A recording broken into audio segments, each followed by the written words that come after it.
của tư cho tao có lời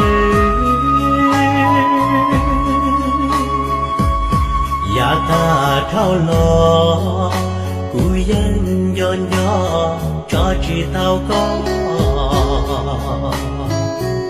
tia chỉ rầu nó kia đâu có tia cũ qua tao ý chí cho tao lời thi của tư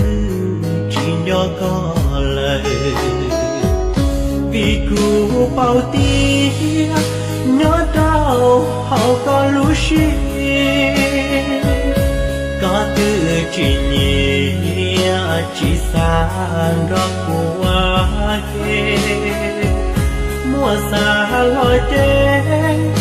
tứ chỉ nhỏ khó cũng cho con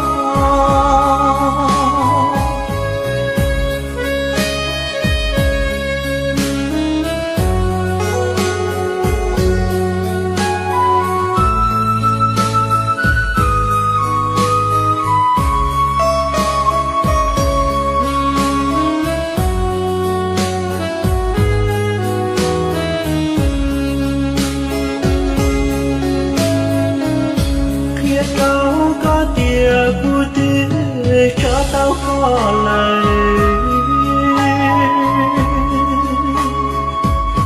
dạ ta thao lo cú dân giòn nhỏ cho chỉ tao có tia chỉ rầu nó kia đâu có tia cũ qua tao ý chí cho tao lời thi của tư chỉ nhỏ có lời vì cũ bao tia nhớ đau hậu có lũ xí có tư chỉ nhẹ chỉ sang đó qua kê mùa xa loi đến tứ chỉ nhỏ khó cũng cho con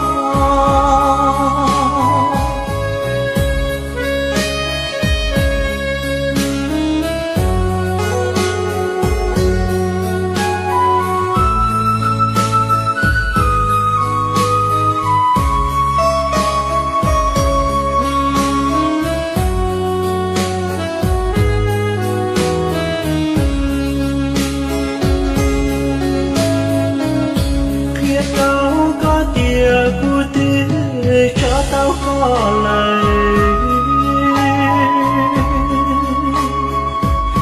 dạ ta thao lo cú dân giòn nhỏ cho chỉ tao có tia chỉ rầu nó kia đâu có tia cũ qua tao ý chí cho tao lời thi của tư chỉ nhỏ có lời vì cũ bao tia nhớ đau hậu có lũ xí có tư chỉ nhẹ chỉ sang đó qua kê mùa xa loi đến tứ chỉ nhỏ khó cũng cho con